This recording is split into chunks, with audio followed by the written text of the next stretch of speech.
कक्षा 8 सामाजिक विज्ञान। आज आप लोगों को इतिहास का अध्याय 6 भारतीय राष्ट्रीय आंदोलन के भाग 2 का प्रश्नोत्तर कराने जा रहा हूं। चलिए देखते हैं इसमें क्या कुछ है। तो सबसे पहले है संक्षिप्त टिप्पणी लिखिए।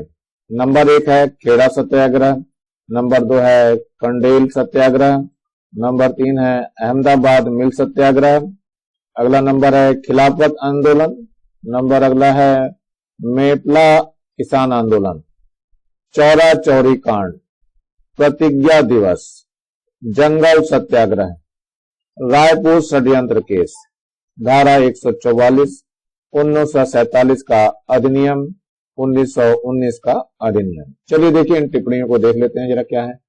तो सबसे पहले आता है खेड़ा सत्याग्रह। क्या था खेड़ा सत्याग्रह, उसके बारे में जानते हैं। यह सत्याग्रह गुजरात राज्य के खेड़ा नाम जिले में हुआ था। खेड़ा जिले में भयंकर अकाल पड़ा था। इसी समय जिले में प्लेग भी फैल गया।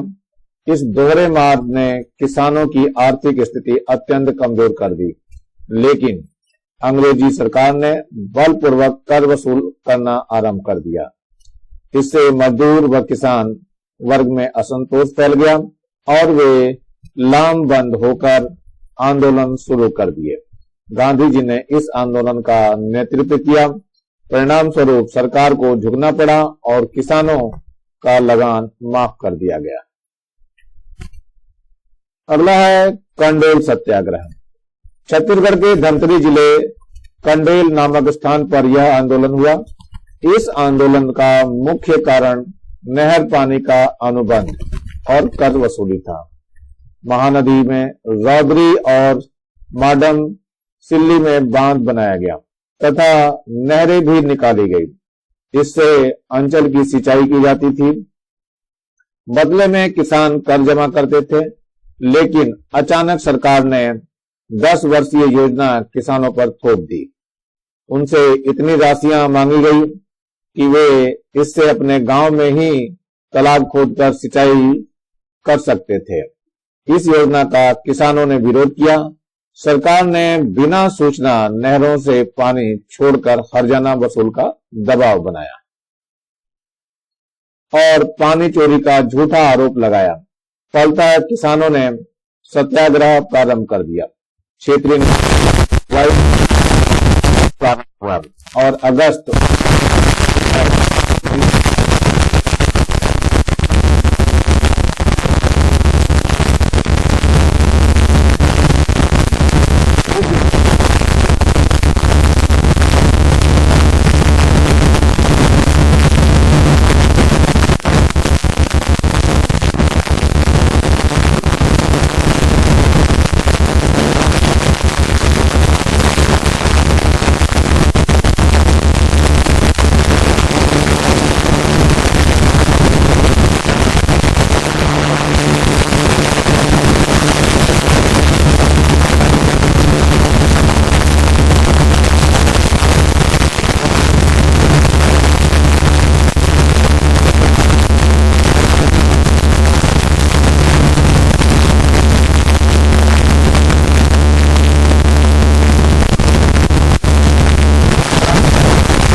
सरकार पर समझौते के अंतर्गत कठोर शर्तें लाद दी। इसके अनुसार खलीफा यानी धर्मगुरु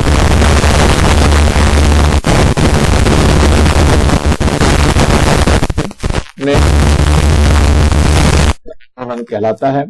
गांधी जी का विश्वास था कि खिलाफत के प्रश्न पर राष्ट्रीय स्तर पर आंदोलन किया जाए तो हिंदू मुसलमान एकता को सुदृढ़ता मिलेगी। सुदृढ़ता तो होगी आंदोलन और सशक्त बनेगा। अतः गांधी जी ने खिलाफत आंदोलन का समर्थन किया।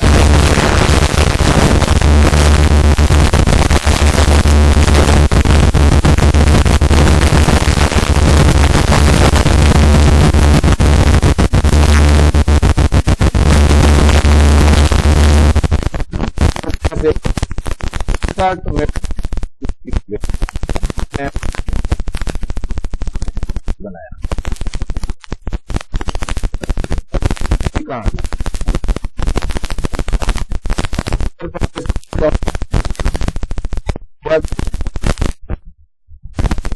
चलाए जा के समर्थन है। यहाँ के लोगों ने भी एक शांति आयोजन किया। सभी प्रदर्शन करते हुए थाने की ओर जा रहे थे तो अंग्रेज सिपाहियों ने उनका रास्ता रोका। प्रदर्शनकारियों और सिपाहियों के बीच विवाद बढ़ गया। पुलिस ने प्रदर्शनकारियों पर लाठीचार्ज कर दिया। इससे भड़के प्रदर्शनकारियों ने भी पुलिस पर पथराव शुरू कर दिया। पुलिस के सिपाही जान बचाकर भागे और अपने को थाने में बंद कर लिया। उत्तेजित प्रदर्शनकारियों ने बंद कर दिए और थाने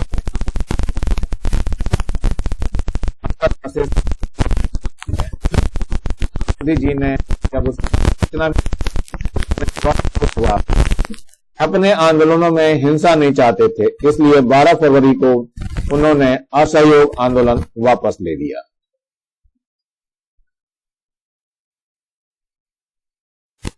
प्रतिज्ञा दिवस दिसंबर 1929 के अंतिम सप्ताह में कांग्रेस का अधिवेशन लाहौर में हुआ। इस अधिवेशन में पंडित उपस्थिति में कराया और पूर्ण प्रस्ताव पारित किया। वर्ष में फरवरी दिवस मनाने का संकल्प किया गया। प्रतिज्ञा दिवस के आयोजन ने देश की जनता में स्वतंत्रता के लिए संचार किया। देश गांव-गांव में इस दिन प्रतिज्ञा आयोजन किया। इस की खास विशेषता यह रही कि आजादी महात्मा गांधी देश का समर्थन को प्राप्त जन संचालित सभी में छत्तीसगढ़ के जंगल सत्याग्रह का विशेष स्थान है। दीर्घकालीन आंदोलन था। उल्लेखनीय यह रही लोगों की अपेक्षा ग्रामीणों और आदिवासियों ने विशेष उत्साह और साहस का प्रदर्शन किया। इस आंदोलन का मुख्य आदिवासियों पर लगाए गए पुश्तैनी अधिकार मानते थे और अंग्रेजों से उनका सारा अधिकार छीन लिया गया। इसी बात से असंतुष्ट होकर आदिवासियों ने जंगल सत्याग्रह पूर्व जिले का जंगल सत्याग्रह शांति एवं सफल रहा। पौड़ी गांव का सत्याग्रह जन समुदाय को भी प्रभावित किया।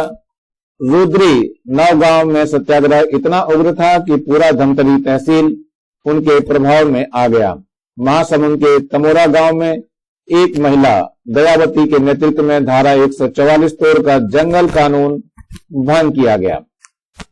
पकरिया जंगल सत्याग्रह में 2000 ग्रामीणों ने अपने 4000 पशुओं के साथ जंगल कानून तोड़े। इस प्रकार स्पष्ट है कि जंगल सत्याग्रह का छत्तीसगढ़ के इतिहास में भारतीय स्वतंत्रता संघर्ष में विशेष महत्व है। रायपुर षड्यंत्र केस। छत्तीसगढ़ की माटी ने भी ऐसे क्रांतिवीरों को जन्म दिया जो अपने सर्वस्व मां भारत की आजादी के लिए अर्पित करने को तत्पर थे। छत्तीसगढ़ के क्रांतिकारियों ने भी असेंबली बम कांड करने की योजना बनाई। उस समय रायपुर क्रांतिकारियों का गढ़ था।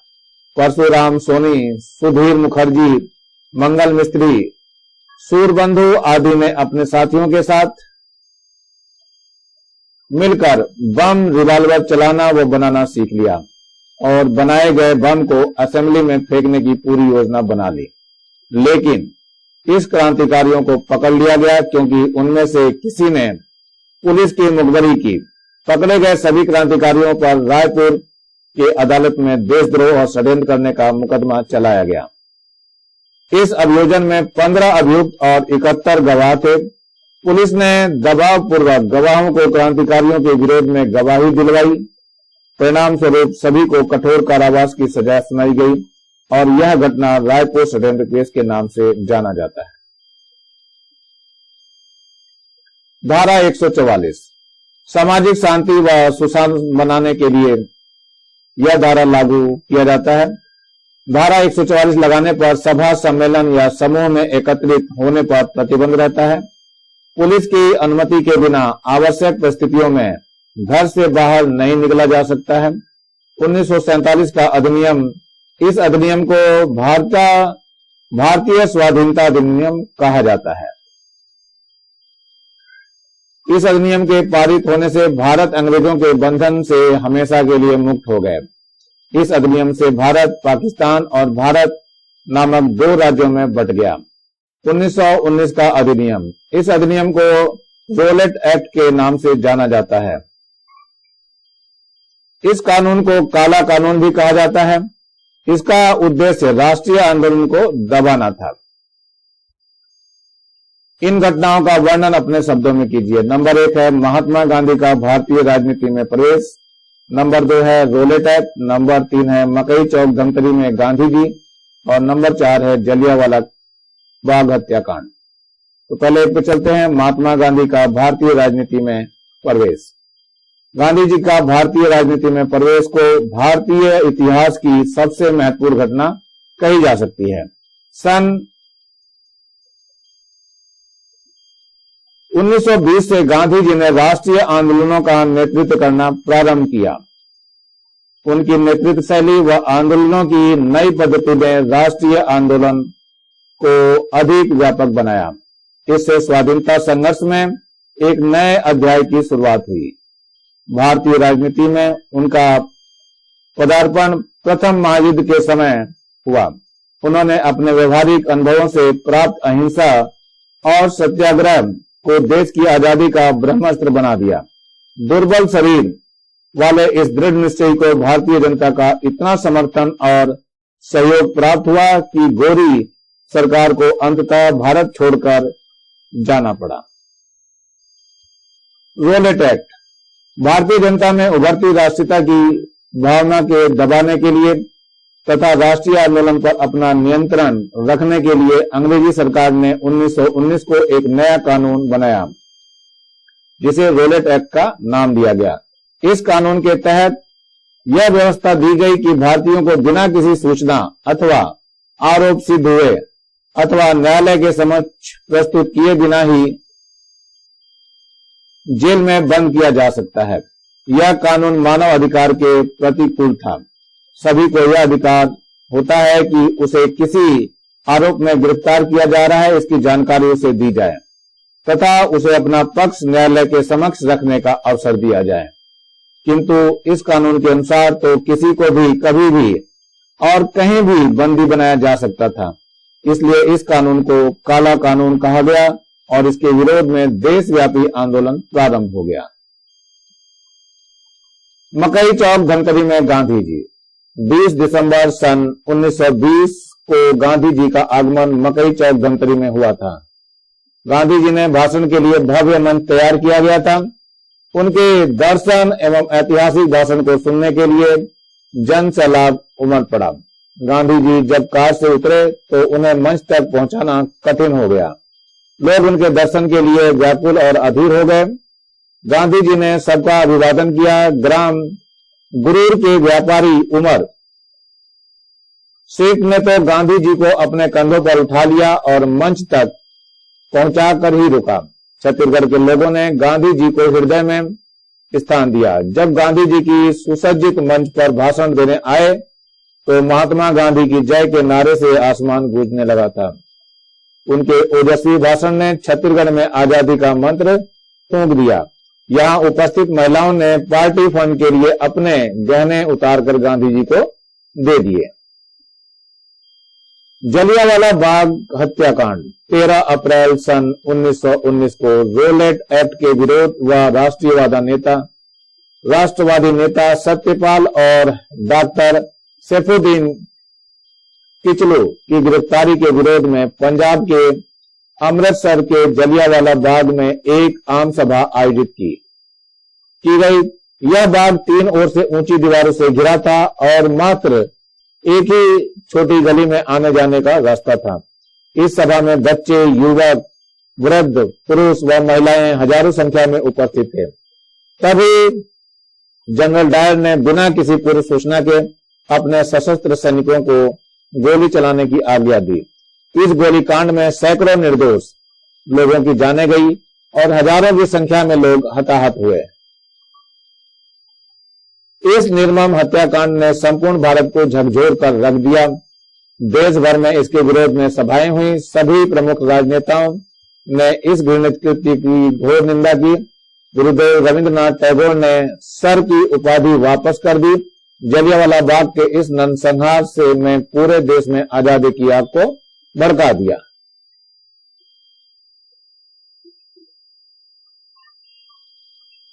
सही विकल्प को चुनना है आपको। नंबर 1 है भारतीय राष्ट्रीय कांग्रेस का प्रथम अधिवेशन हुआ था। कहां हुआ था? ये बंबई में हुआ था। अगला है भारतीय राष्ट्रीय कांग्रेस के प्रथम अध्यक्ष थे, ये थे व्योमेश चंद्र बनर्जी। और नंबर 3 है स्वराज्य मेरा जन्मसिद्ध अधिकार है और इसे मैं प्राप्त करके ही रहूंगा, यह नारा किसने बुलंद किया था? यह है बाल गंगाधर तिलक ने किया था इसको। बंगाल का विभाजन करने वाला गवर्नर जनरल था, कौन था ये बताना है। तो ये था लॉर्ड कर्जन। नंबर 5 है भारतीय राष्ट्रीय कांग्रेस की स्थापना की थी, तो ये है A.O. ह्यूम ने की थी। नंबर 6 है भारतीय राष्ट्रीय कांग्रेस का प्रथम अधिवेशन हुआ था, कहां हुआ था ये बताना आपको। सन 1885 में हुआ था। स्वदेशी आंदोलन की शुरुआत की थी, कहां की थी? तो ये गांधी जी ने की थी। नंबर 8 है मुस्लिम लीग की स्थापना की थी, तो ये आगा खान ने की थी। करो या मरो का नारा दिया था, महात्मा गांधी ने दिया था, करो या मरो। मुसलमानों के लिए पृथक राष्ट्र की कल्पना सर्वप्रथम किसने की थी?